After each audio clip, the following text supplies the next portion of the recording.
High বন্ধুরা, কীরকম আছো তোমরা? সবাই ভালো আছো বুঝি। দেখো, আজকে আবার ঘর সরানো বুঝছো। গুড মর্নিং সবাইকে, শুভ সকাল।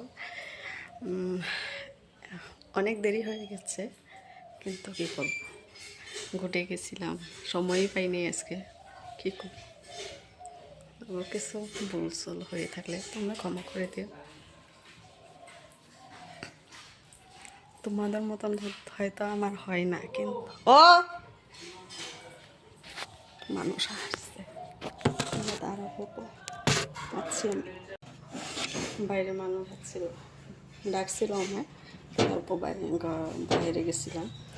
তো কী বলবো, আজকে আমার আজকে বলার কিছু নেই। তুমি ভুল হয়ে থাকলে মাফ করে দিও।